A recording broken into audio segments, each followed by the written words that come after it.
Hey there, welcome back. Today I'll be reading the next section from Birds That Every Child Should Know. This wonderful book by Neltje Blanchamp, published in 1907. And if you would like to catch up on all the chapters of Birds, you can check out the playlist below. And for today, enjoy the chapter. Chapter 7, The Swallows. Purple martin, barn swallow, cliff swallow, bank swallow, tree swallow.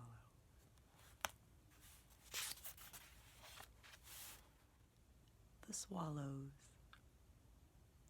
If you were a bird, could you think of any way of earning a living more delightful than sailing about in the air all day? Playing cross tag on the wing with your companions, skimming low across the meadows, ponds, and marshes, or rising high above them and darting hither and thither wherever you pleased, without knowing what it means to feel tired. Swallows are as much in their element when in the air as fish are in water. But don't imagine they are there simply for fun. Their long, blade-like wings, which cut the air with such easy but powerful strokes, propel them enormous distances before they have collected enough mosquitoes, gnats, and other little gauzy-winged insects to supply such great energy and satisfy their hunger. With mouth widely gaping, leaving an opening in the front of their broad heads that stretches from ear to ear, they get a tremendous draught down their little throats. But they gather in a dinner piecemeal, just as the chimney swift, whippoorwill, and nighthawk do. Saliva in the bird's mouth glues the little victims as fast as if they were caught on sticky flypaper. Then, when enough have been trapped to make a pellet, the swallow swallows them in a ball, although one swallow does not make a dinner any more than one swallow makes a summer. These sociable birds delight to live in companies, even during the nesting season, when most feathered couples, however glad to flock at other times, prefer to be alone. As soon as the young birds can take wing, one family party unites with another, one colony with another, until often enormous numbers assemble in the marshes in August and September. You see them strung like beads along the telegraph wires, perched on the fences, circling over the meadows and ponds, zigzagging across the sky. Millions of swallows have been noted in some of these autumnal flocks. Usually, they go to sleep among the reeds and grasses in a favorite marsh where the bands return year after year. But some prefer trees. Comparatively little perching is done except at night, for swallows' feet are very small and weak. At sunrise, the birds scatter in small bands to pick up on the wing the long continued meal, which lasts till late in the afternoon. Those who have gone too far abroad and must travel back to roost after sundown shoot across the sky with incredible swiftness, lest darkness overtake them. relying upon their speed of flight to carry them beyond the reach of enemies, they migrate boldly by daylight, instead of at night, as the timid little vireos and warblers do.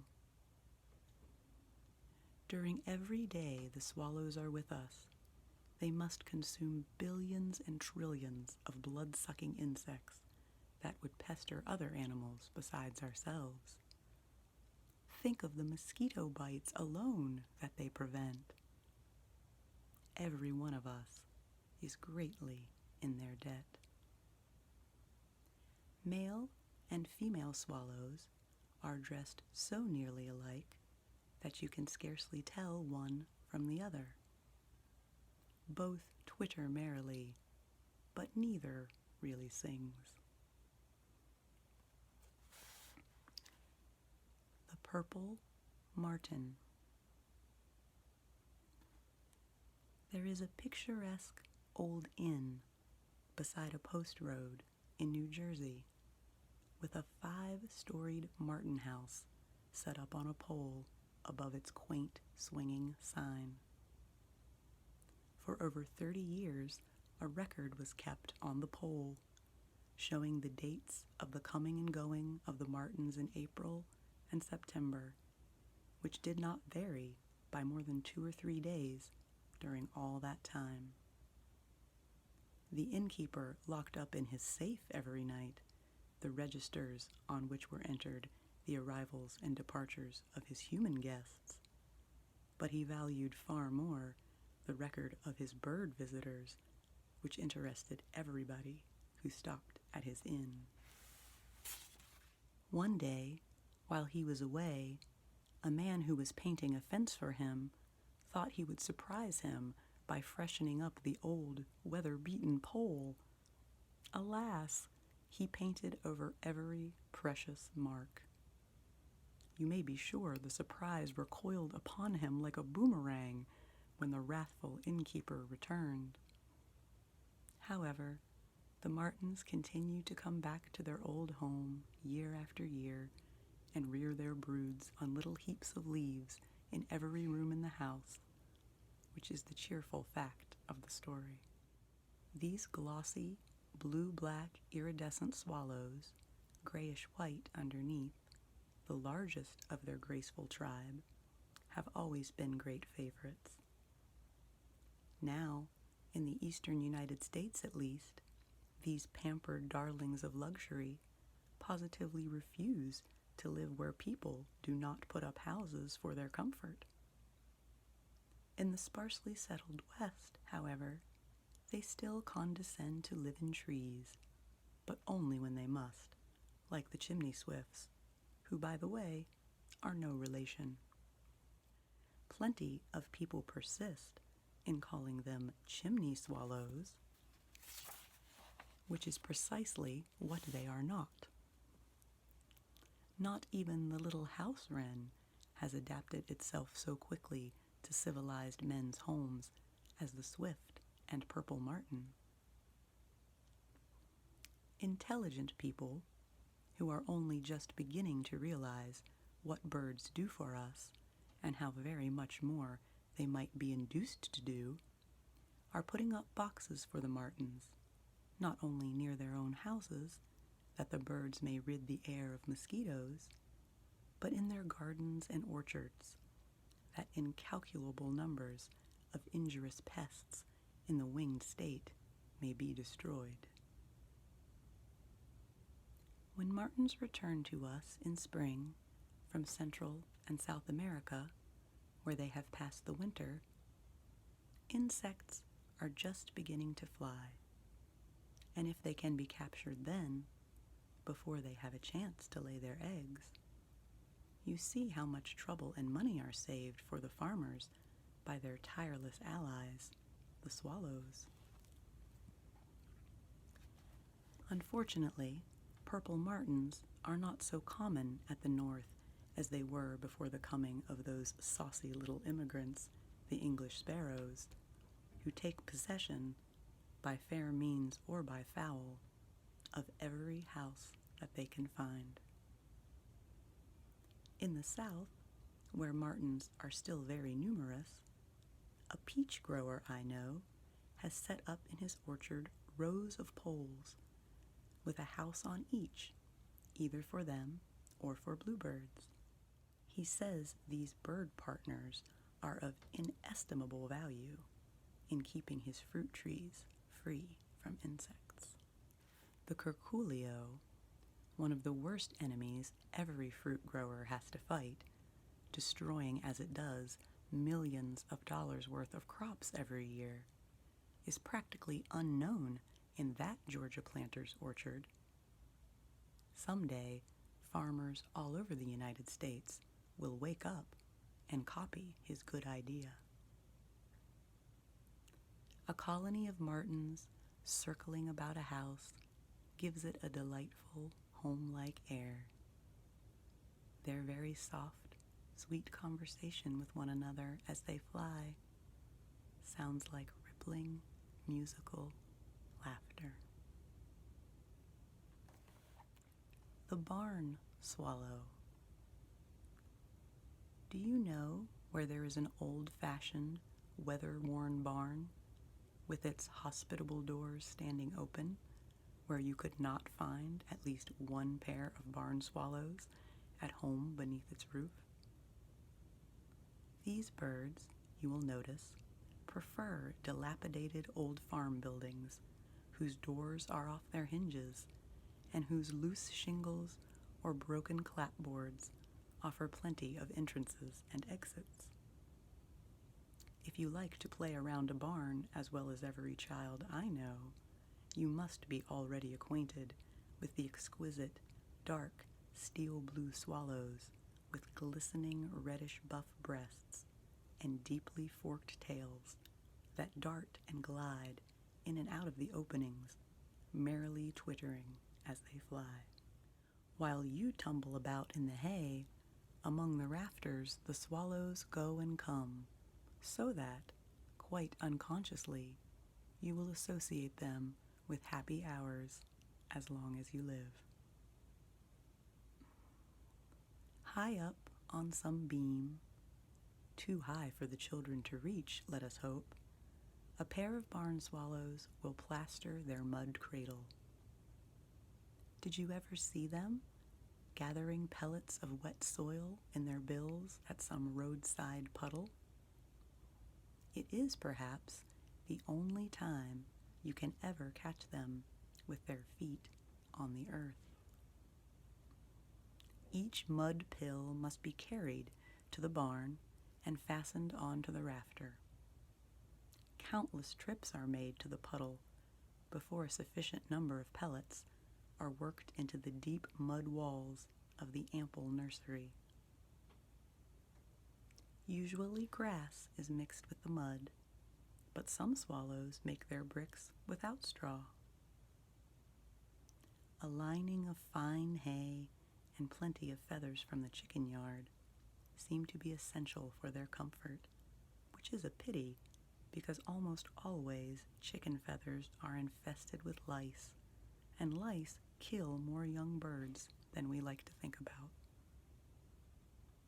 When there is a nest full of fledglings to feed, sticky little pellets of insects caught on the wing are carried to them by both parents from daylight to dusk. Do notice how tirelessly they work. In a family famous for graceful, rapid flight, the barn swallow easily excels all his relations. The deep fork in his tail enables him to steer himself with those marvelously quick, erratic turns, which make his course through the air resemble forked lightning. But with what exquisite grace he can also glide and skim across the water, fields, and meadows without an apparent movement of the wing. His flight seems the very poetry of motion. The ease of it accounts for the very wide distribution of barn swallows, from southern Brazil in winter to Greenland and Alaska in summer. What a journey to take twice a year. The eave or cliff swallow. More than any other bird family, the swallows are becoming increasingly dependent for shelter upon man, at least when they are nesting. And as this is the season when they are most valuable to him, because of the enormous numbers of insects they prevent from multiplying, let us hope that familiarity with us will never breed contempt and cause them to return to their old, uncivilized building sites. In the sparsely settled west, the cliff swallow still fastens its queer, gourd-shaped mud nest against projecting rocks, but in the east, it is so quick to take advantage of the eaves of the barns and other outbuildings that its old name does not apply, and we know it here only as an eave swallow. The barn swallow, as we have seen, chooses to nest upon the rafters inside the barn, but the eave swallow is content to stay outside under the shelter of a projecting roof. In such a place, you find not one, but several or many mud tenements plastered in a row against the wall, for eave swallows are always remarkably sociable, even at the nesting season. A photograph of a colony I have seen shows 115 nests, nearly all of which touched one another. Although so often noticed circling about the barns, you may know them by the rusty patch on the lower part of his steel blue back, the crescent-shaped white mark on his forehead, and the notched, not deeply forked tail that the eave swallow is not the barn swallow, which it otherwise resembles. The bank swallow, called also sand martin, sand swallow.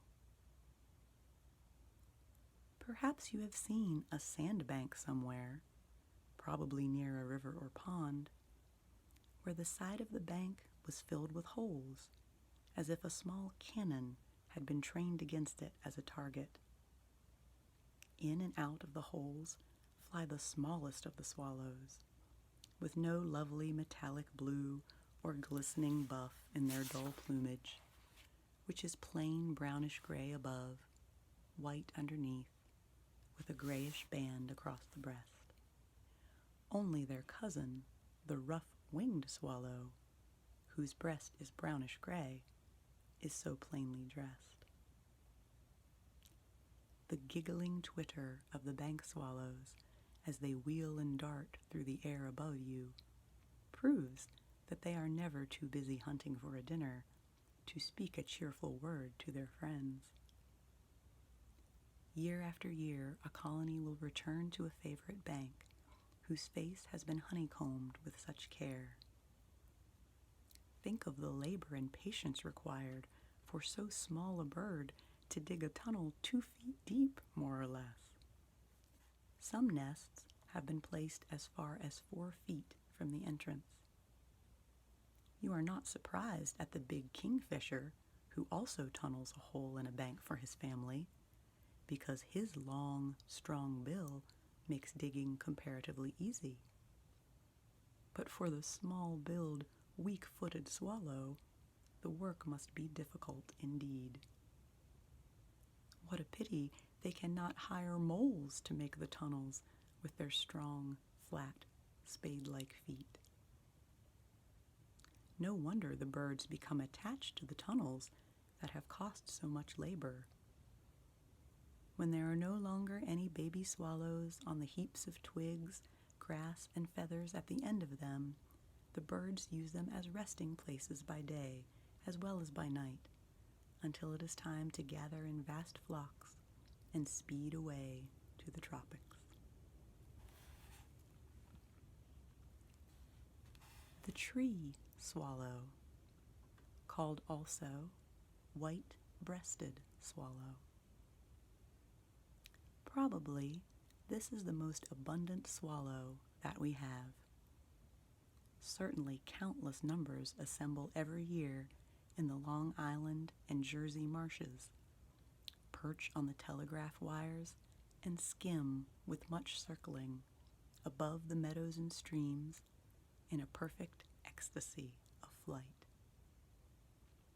At a little distance, the bird appears to be black above and white below, but as he suddenly wheels past you, you see that his coat is a lustrous, dark steel green. Immature birds are brownish gray. All have white breasts.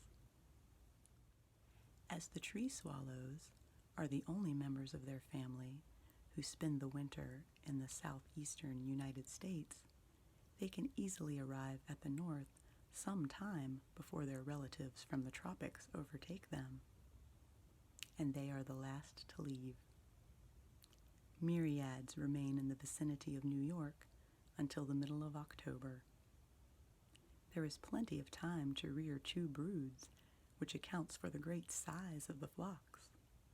By the 4th of July, the young of the first broods are off hunting for little gauzy-winged insects over the low lands, and about a month later, the parents join their flock, bringing with them more youngsters than you could count. They sleep every night in the marshes, clinging to the reeds. Like the cliff swallow, the tree swallow is fast losing the right to its name. It takes so kindly to the boxes we set up for martins, bluebirds, and wrens that where sparrows do not interfere, it now prefers them to the hollow trees which once were its only shelter. But some tree swallows still cling to old-fashioned ways and at least rest in hollow trees and stumps, even if they do not nest in them. Someday they may become as dependent upon us as the martins, and like them, refuse to nest where boxes are not provided. That concludes Chapter 7. Thank you for listening.